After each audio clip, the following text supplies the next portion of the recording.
Cristianismo y ciencia. Hola, en esta oportunidad vengo a dar respuesta a un video publicado por el ateo Aristarchus X. Aristarchus X es una persona que suele hacer transmisiones y videos tratando temas concernientes a la fe, ciencia y filosofía. Como sabrán, él es un ateo declarado y por supuesto desde su postura intenta dar argumentos para así fundamentar su posición. Resulta que hace unos días yo estaba en un directo que trataba sobre el diseño inteligente. La tertulia consistía en el por qué muchos creyentes sostenemos la posición de que el universo y las formas de vida fueron creados por un agente inteligente. Resulta que el ateo Aristarchus X estaba viendo el directo y posteriormente subió a rebatir los planteamientos que estábamos presentando. Posteriormente el usuario Aristarchus publicó un video de más de una hora donde estaría dando argumentos a favor de la biogénesis y asuntos circundantes. En este sentido, debido a que mostró fragmentos del directo que ya mencioné, es preciso esta refutación que viene a continuación. Para poder resolver la cuestión del origen de la vida debemos preguntarnos qué es la vida. Tengan presente que Aristarchus sostiene que la vida puede venir de la no vida y la definición que ofrecerá para sentar las bases de su ponencia es la siguiente. Podríamos quedarnos provisionalmente con la definición de la NASA, que nos dice que la vida es un sistema químico autosostenido capaz de evolución darwiniana. Quizás esta definición nos convenza, quizás se os ocurran contraejemplos por los que incluiría a algunos entes que solemos considerar no vivos o excluiría a algunos que solemos considerar vivos, pero en cualquier caso no os preocupéis. Para el objeto de este vídeo, afortunadamente, tampoco es imprescindible que convengamos una definición absolutamente precisa de lo que es un ser vivo, porque al margen de esas zonas grises, el caso es que indudablemente hay cierto tipo de entidades respecto a las cuales todos estamos de acuerdo en que no están vivas, y cierto tipo de entidades respecto a las cuales todos estamos de acuerdo en que sí están vivas. Y la cuestión aquí está en si es posible pasar de las primeras a las segundas de manera natural y sin que sea necesaria una intervención divina. Hay que prestar atención a la definición de vida que él apoya en este contexto. Según su propia fuente, la vida implicaría la capacidad de un organismo de evolucionar neodarwinianamente, aunque en el fragmento anterior declaró que la definición de vida que él presenta se podía discutir. Es adecuado alertar en cómo su definición de base presenta un sesgo que le conviene a la postura de Aristarchus. ¿Por qué? Bueno, por ejemplo, este canal de YouTube rechaza la teoría de la evolución y cualquiera de sus variantes como algo válido en el quehacer de la investigación científica, por lo tanto tenemos la facultad de rechazar una definición que incluya un aspecto que nosotros no aceptamos. Además, el mismo Aristarchus en el clip anterior deja ver explícitamente que él no defenderá la definición de la NASA a capa y espada. Es por tanto que para los términos de esta refutación al vídeo de Aristarchus sobre el paso de la no vida a la vida, ofrezco la definición de la Real Academia de la Lengua Española, una fuente que Aristarchus acepta sin ningún problema. La Real Academia de la Lengua Española define vida en su primera acepción como fuerza o actividad esencial mediante la que obra el ser que la posee. Esta definición servirá más adelante para situar correctamente los ejes centrales de la discusión del origen de la vida. Pues bien, yo sostengo que la vida solo puede venir de vida preexistente, e indudablemente esto apunta a Dios. ¿De qué manera? Bueno, más adelante lo explicaré, pero por el momento, veamos cómo Aristarchus dice en pocas palabras que la ley de la biogénesis no apunta a la postura teísta. Él publicó un fragmento en su canal donde me hace una pregunta sobre la definición de vida. Más adelante refutaré algunos puntos presentados por Aristarchus, ya que la definición de vida que yo di es una definición biológica. Yo no definí vida en términos generales como la Real Academia de la Lengua Española define, solo definí vida en términos biológicos. Presten atención. En esta conversación que acabáis de ver, que tuve con algunos defensores del diseño inteligente, pudo verse como esta argumentación creacionista, que toma como absoluto el principio de que la vida solo procede de la vida, es una muy mala estrategia. Aquí tenéis otro ejemplo que nos llevará al siguiente punto. A ver, yo por ejemplo sostengo y apoyo una ley científica, una ley que es irrefutable, que es la ley de la biogénesis, ¿no? Que sostiene que la vida solo puede venir de vida preexistente. Entiendo que muchos ateos pues no creen en eso. Una pregunta, ¿cómo defines vida? ¿Cómo defines vida? Por ejemplo, vida, ¿qué te parece vida biológica, no? Escucharon cómo definí vida biológica. Así es, no definí vida a nivel general, solo vida biológica. Sigamos viendo.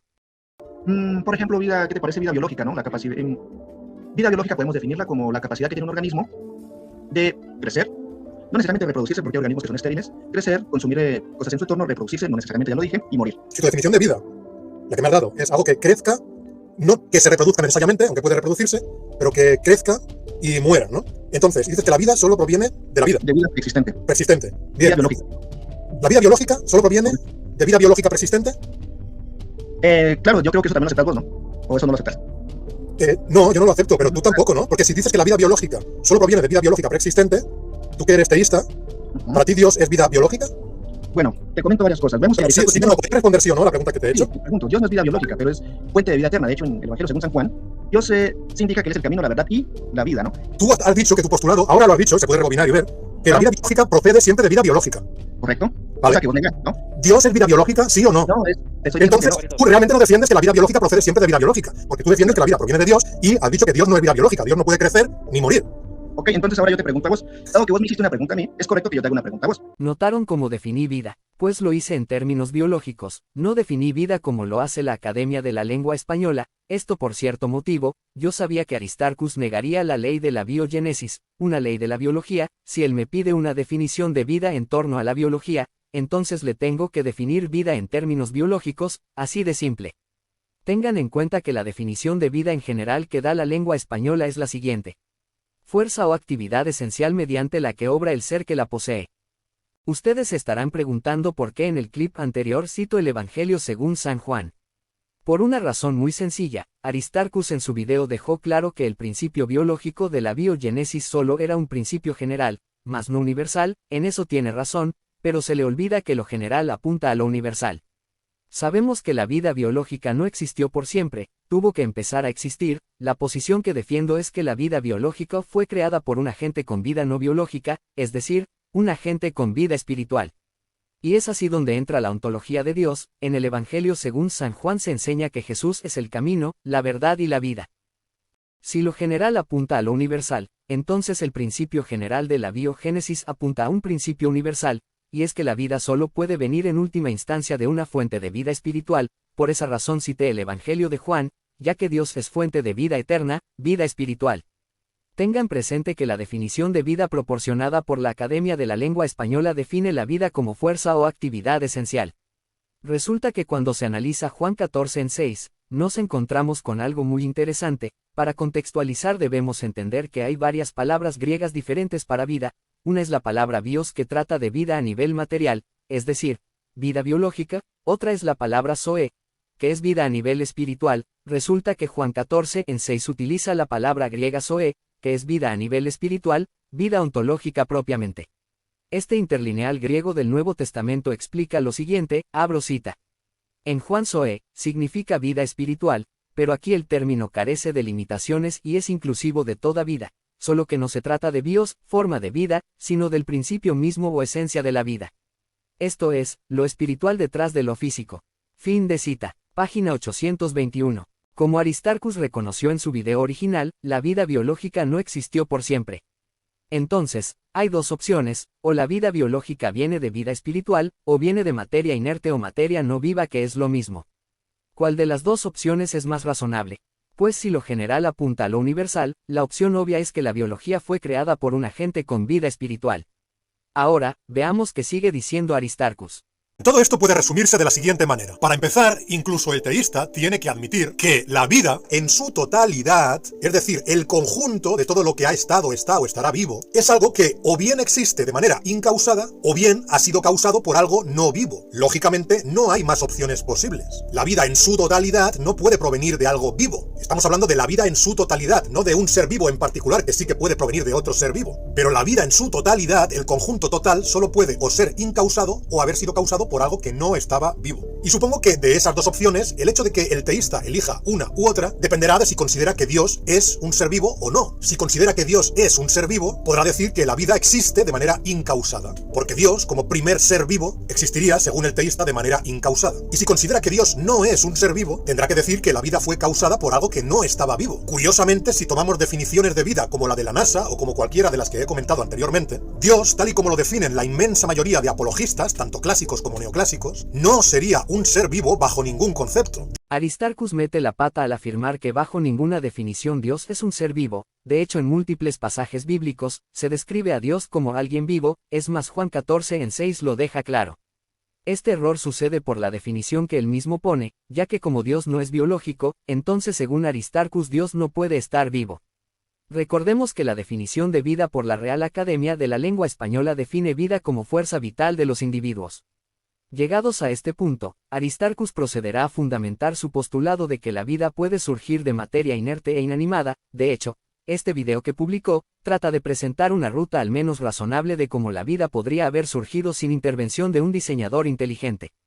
Pero aquí podemos exponer una fuerte contradicción, ya que en el directo donde estuvimos, yo le hice una pregunta específica sobre la viabilidad de que la vida venga de algo no vivo, y literalmente Aristarchus dijo no tener idea. Si su video trata de la plausibilidad lógica de la abiogénesis, entonces Aristarchus se contradice solo. Veamos el siguiente fragmento que es muy importante. Aristarchus comete varios errores con respecto al supuesto paso de la no vida a la vida. ¿Por qué? Porque él mencionó algo así como la hipótesis del ARN. No lo dijo textualmente, pero hizo alusión a ello. Digámoslo en esos términos. Sucede lo siguiente, que aunque vos tengas todas las enzimas, aunque vos tengas todos los componentes bioquímicos, ya por montones, en un caldo primigenio, nunca, pero nunca vas a poder formar una célula. Y eso está demostrado científicamente. ¿Cómo puedo demostrar mi afirmación? De una manera muy sencilla, y Aristarchus se ríe, ¿no? Espero que se ría. Sí, me río. Estamos científicamente, o sea, ahora mismo el consenso científico es que eso es imposible. Claro. El consenso científico actual es que eso es imposible. Pero ¿puedo poner el artículo en pantalla o no? Sin que te enojes, ¿no? Porque veo que estás un poco alterado. ¿Sí? El artículo está revisado por pares. A ver. Ponlo. No, pero... voy a subirlo, ahí tienes el artículo. Adelante. Sí, dale. De hecho, para que todo el mundo pueda leerlo. Y este es el artículo. El título es la evolución biológica está muerta en el pequeño estanque cálido de Darwin, ¿no? Aquí pueden ver los autores, Olin Brown, David Hullenter. Aquí está el DOI. La fecha de publicación está acá más arriba, noviembre de 2024, y en Science Direct, ¿no? De hecho, mi organización, la universidad donde yo estudio, está asociada con este artículo, ¿no? Ahora, ¿cuál es el propósito del siguiente estudio que estoy mostrando en pantalla? Que Aristarchus al parecer no cree en esto, y es que no importa todas las condiciones favorables, inclusive asumiendo las presuposiciones que el bando naturalista sostiene para formar vida, nunca, pero nunca podrás formar vida a partir de la no vida. Los números no te dan. Es más, hay una paradoja, ¿no?, que yo mencioné al principio, y es que Aristarchus cree que en agua, porque esa es la condición abiótica necesaria, se puede formar proteínas, pero resulta que las proteínas se dañan en agua. Es algo que Aristarchus no puede responder, ¿no? La última vez que me habló sobre eso, intenté debatir sobre eso, me mandó con un bioquímico, ¿no? Entonces, yo quisiera preguntarte, ¿cómo es que crees que en agua se forman proteínas, así como ustedes dicen? Si el agua rompe las proteínas, rompe los enlaces peptídicos. ¿Cómo pasa eso, Aristarchus? Si pudiera responderlo, claro. No, ni idea, ni puta idea. ¿Algo más? Bueno, por esa razón, yo sostengo que tu postura es inverosímil. Porque vos decís que la biogénesis es verdad, sin tener ni la más remota idea de cómo formar vida a partir de la no vida, y que de ahí descubren ustedes los ateos, ¿no? Es algo muy extraño, pues. Sí, por supuesto que lo digo. Horrible, no escucho nada yo. Horrible. Como vimos, Aristarchus respondió a mi interrogante reconociendo que no tenía la más remota idea de cómo la vida puede venir de la no vida. Si no tiene idea, entonces tampoco puede presentar una ruta supuestamente lógica de cómo esto pudo haber pasado. En pantalla están viendo el estudio científico que le presenté a Aristarchus. Este estudio es demoledor para cualquier persona que crea en la abiogénesis, ya que aun concediendo todas y cada una de las condiciones que necesita el bando naturalista, nunca se podría generar vida a partir de la no vida de forma gradual o espontánea. El estudio dice lo siguiente, abro cita. Nos centramos en la etapa de la evolución que implica la transición de la no vida a la primera célula viva mínima. Demostramos que el coorigen de los procesos bioquímicos requeridos hace que el origen de la vida sea probabilísticamente absurdamente improbable incluso cuando todas las suposiciones se eligen para favorecer irrazonablemente las teorías evolutivas. Fin de cita. Pero los problemas para Aristarchus no acaban ahí. ¿Sabías que la Royal Society de la Universidad de Oxford lanzó un premio oficial por $10 millones para cualquier persona, laboratorio, revista, científico, etc. que logre probar la veracidad de la abiogénesis? No es broma, literalmente hay un premio de $10 millones para todo aquel que pueda lograrlo, y también si se puede conseguir un código informático como el ADN sin una intervención inteligente. Los jueces de este importante premio son el genetista de Harvard George Church y el científico evolucionista Dennis Noble. Aristarchus reconoció que no tiene la más remota idea de cómo la vida pudo venir de la no vida, también reconoció que cree en la abiogénesis sin evidencias científicas. De hecho yo se lo dejé claro en el siguiente fragmento. O sea que afirmas algo sin pruebas y sin evidencia, ¿no? No, no se trata de que afirmo algo sin pruebas, sin evidencia. Se trata de que lo afirmo en base a unos argumentos que, si te interesan realmente, si no eres deshonesto y realmente te interesa saber por qué yo afirmo lo que afirmo y cómo lo argumento, pues te lo puedo argumentar. Es que, si tú quieres hacer una especie de jugada para quedar bien o algo así, pues bueno, seguirás diciendo, no queriendo escuchar la manera en la que yo lo planteo, y dirás, no, pues lo afirmas sin evidencias. Aristarchus, a ver, es que la tertulia de hoy era un tema científico, ¿no? ¿Correcto? Muy bien. Sí. Si la tertulia trata de un tema científico, es válido que yo te pregunte y solicite, pues, datos científicos. De hecho, eso trataba esta tertulia.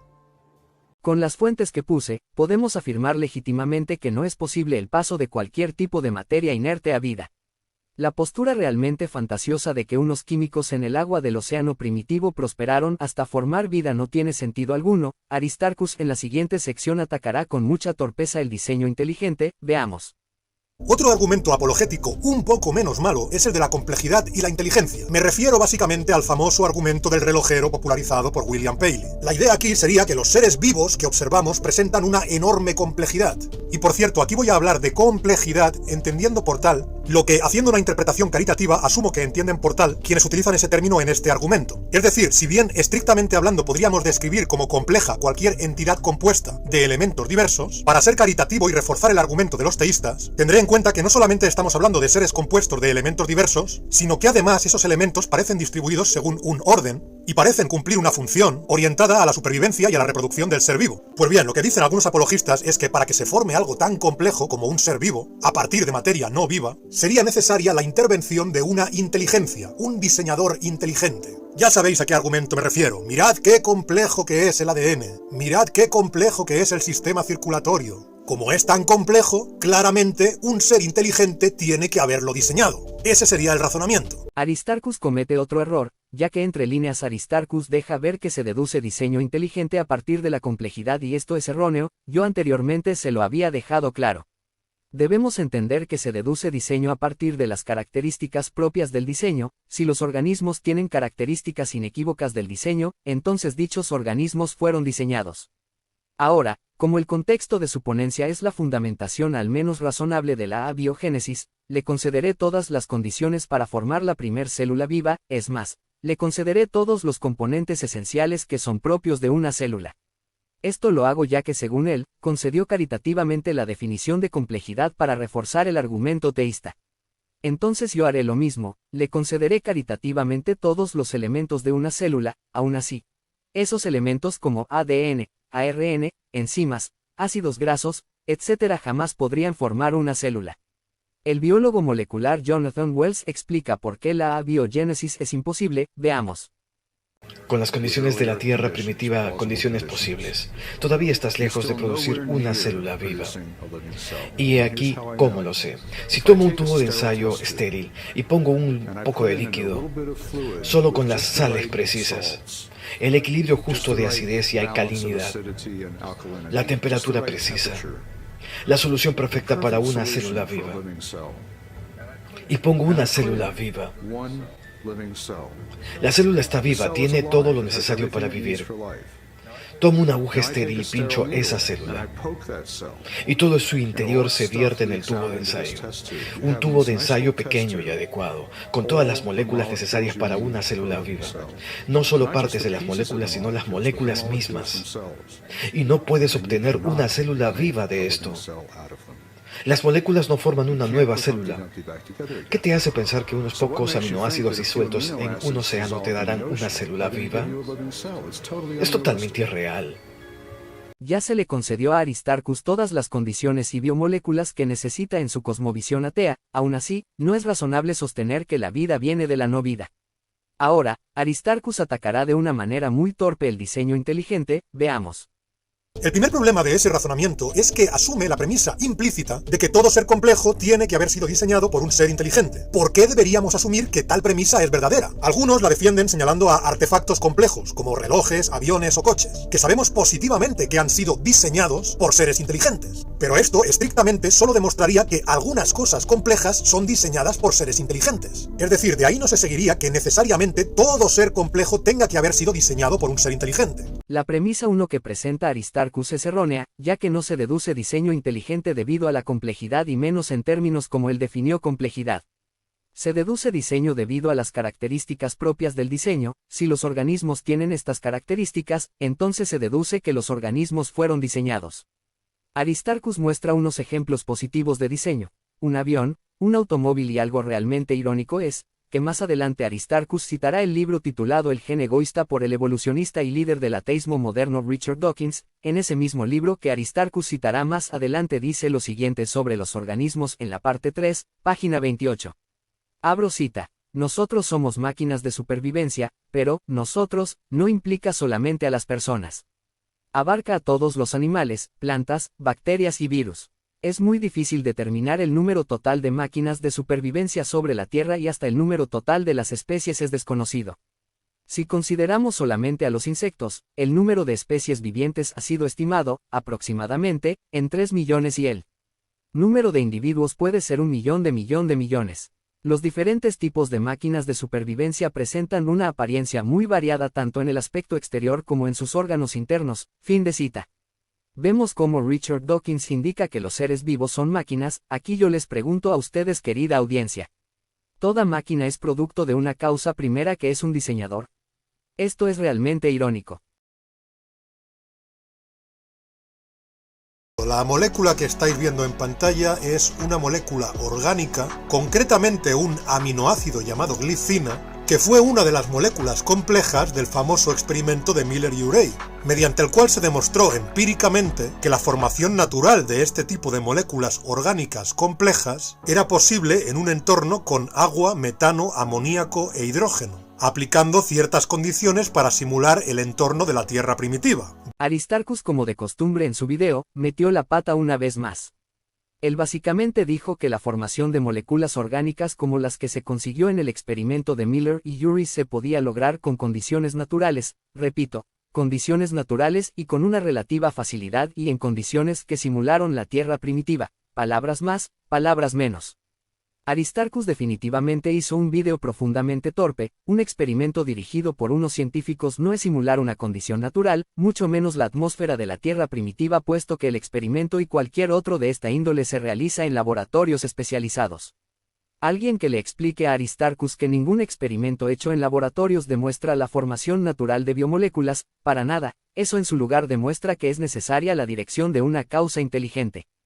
Paradójicamente, Aristarchus X con este ejemplo acaba de probar que el diseño inteligente es necesario para explicar el origen de la vida y por lo tanto se refutó solo. Ahora, veamos cómo Aristarchus sigue cometiendo errores graves. Él va a citar el libro de Richard Dawkins que ya les comenté. En el segundo episodio, titulado Los replicadores, Dawkins dice lo siguiente: en realidad, una molécula que hace copias de sí misma no es tan difícil de imaginar como parece a primera vista, y solo tuvo que surgir una vez. Considérese el replicador como un molde o un modelo. Imagínese como una gran molécula consistente en una cadena compleja formada por varios tipos de moléculas. Las más pequeñas se encontraban de manera abundante en el caldo que rodeaba al replicador. Supóngase ahora que cada componente posee una afinidad por aquellos de su propio tipo. Luego, siempre que un componente que se encontrara en el caldo se acercase al replicador por el cual tenía afinidad, tendería a adherirse a él. Los componentes que se unieran de esta forma automáticamente serían incorporados a una secuencia que imitara a la del replicador mismo. Es fácil entonces pensar que se unirían para formar una cadena estable con una formación igual que la del replicador original. Este proceso podía continuar en un acumulamiento continuo. Es así como se forman los cristales. Por otra parte, las dos cadenas podrían disociarse, en cuyo caso tendremos a dos replicadores, cada uno de los cuales está capacitado para continuar haciendo más copias. Una posibilidad más compleja sería que cada componente tuviese afinidad no por los de su propio tipo o clase, sino, y en forma recíproca, por otra clase determinada. En este caso, el replicador actuaría como modelo no para obtener una copia idéntica, sino un tipo de negativo que a su vez haría una copia exacta del positivo original. De acuerdo con nuestros propósitos, no nos interesa si el proceso de replicación original fue positivo-negativo o positivo-positivo, aunque vale la pena señalar que los equivalentes modernos del primer replicador, las moléculas de ADN, emplean la replicación positivo-negativo. Creo que aquí Richard Dawkins logra explicar de manera muy sencilla y comprensible en qué consiste el proceso de replicación de una molécula. Otro error que comete Aristarchus es apoyar la idea del primer replicador autorreplicante simple, y cita a Richard Dawkins en su obra El gen egoísta para sostener su posición. Refutar esto será muy fácil. Recordemos que Aristarchus publicó su video con la intención de dar una respuesta al menos razonable sobre la plausibilidad de la abiogénesis, y también refutar el postulado del diseño inteligente con respecto a la ley de la biogénesis. ¿Recuerdas la cita del libro de Dawkins que mostré anteriormente? Bueno, dado que Aristarchus cita este libro con el propósito de refutar el diseño inteligente y apoyar la abiogénesis, utilizaré esta misma fuente en su contra, para apoyar la tesis del diseño inteligente. En la página 55 dice lo siguiente. La unidad básica de los computadores biológicos, la célula nerviosa o neurona, no se parece en nada a un transistor en su mecanismo interno. Ciertamente el código por el cual las neuronas se comunican unas con otras se parece un poco al código de pulsaciones de las computadoras digitales, pero la neurona de un individuo es una unidad procesadora de datos mucho más complicada que un transistor. En lugar de solo 3 conexiones con otros componentes, una sola neurona puede tener 10.000. La neurona es más lenta que un transistor, pero ha avanzado mucho más en la dirección de la miniaturización, tendencia que ha dominado a la industria electrónica durante las 2 últimas décadas. Esto se demuestra por el hecho de que existen más de 10.000 millones de neuronas en el cerebro humano, solamente se podrían almacenar unos cuantos cientos de transistores en una calavera. Fin de cita. Lo que se acaba de mostrar apunta sin lugar a dudas al diseño inteligente. Richard Dawkins describe a las células nerviosas con el término computadores biológicos, también como las neuronas se comunican mediante codificación. Estas características son inequívocas del diseño y por lo tanto, como defensor del diseño inteligente, estoy facultado en afirmar que los computadores biológicos que describe Dawkins son producto del diseño. Por otro lado, para derribar la fantasía del primer autorreplicante, muestro en pantalla el siguiente estudio del profesor emérito de química James Shapiro, que además es un evolucionista. Abro cita. Muchas teorías científicas sobre el origen de la vida sugiere que ésta comenzó con la formación espontánea de un replicador, un polímero orgánico autorreplicante, dentro de una mezcla química desorganizada, o sopa. Sin embargo, la idea del ARN, o cualquier otro replicador, al inicio de la vida presenta una profunda dificultad. Los replicadores existentes pueden servir como plantillas para la síntesis de copias adicionales de sí mismos, pero este mecanismo no puede utilizarse para la preparación de la primera molécula de este tipo, que debe surgir espontáneamente de una mezcla desorganizada. Fin de cita. Ahora, veremos cómo Aristarchus vuelve a equivocarse de forma olímpica. Presten atención cómo se equivoca profundamente. Pero hay ejemplos incluso más pertinentes. La creación de moléculas simples autorreplicantes ya se ha logrado en un laboratorio, concretamente por parte de Julius Rebeck. Y en este caso ya no hablamos de moléculas que forman redes, sino de moléculas que quedan sueltas tras la replicación. Por favor, que alguien le explique a los ateos que cualquier experimento que citen para apoyar la abiogénesis no respalda a la cosmovisión atea. De hecho, la contradice. Después de todo, cualquier compuesto generado no se produjo en condiciones naturales, se produjo en laboratorios especializados y con científicos inteligentes y preparados que dirigen el experimento. Eso es demostración de diseño inteligente, y por lo tanto, Aristarchus vuelve a refutarse solo, ya que la inteligencia en estos experimentos es esencial. Además, muchos experimentos que se anuncian en las revistas científicas suelen ser anuncios engañosos y propagandistas. Para dejarlo claro, presento el artículo del químico James Tour, un científico con una trayectoria muy importante. En la carta abierta a sus colegas él dice lo siguiente, abro cita. La vida no debería existir. Esto lo sabemos gracias a la química. A diferencia de la ubicuidad de la vida en la Tierra, la ausencia de vida en otros planetas tiene mucho más sentido químico. Los químicos sintéticos saben lo que se necesita para construir un solo compuesto molecular. El compuesto debe diseñarse y su estereoquímica debe controlarse. Se requiere la optimización del rendimiento, la purificación y la caracterización. Se requiere un suministro complejo para controlar la síntesis de principio a fin. Nada de esto es fácil. Pocos investigadores de otras disciplinas comprenden cómo se sintetizan las moléculas. Fin de cita. Como hemos visto, la postura atea es insostenible. Apelar a estanques de agua podrida hirviendo que cobró vida a partir de la no vida es una fantasía. Puede que algún ateo listillo diga que la abiogénesis no es un estanque podrido, pero vamos, esto de la laguna tóxica viviente hace parte de los cuentos de hadas para adultos. La opción obvia y verdadera es el diseño inteligente. Por otro lado, es muy probable que Aristarchus decida responder a esta refutación que he realizado en este video. Es también probable que utilice la estrategia de afirmar que lo saqué de contexto o que hice un hombre de paja. Si Aristarchus decide utilizar esa jugada, lo refutaré una vez más. Puede ser esa carta u otra, cualquiera que sea, lo refutaré si es que se atreve luego de esta disertación que he presentado. Muchas gracias, no olvides suscribirte y darle like.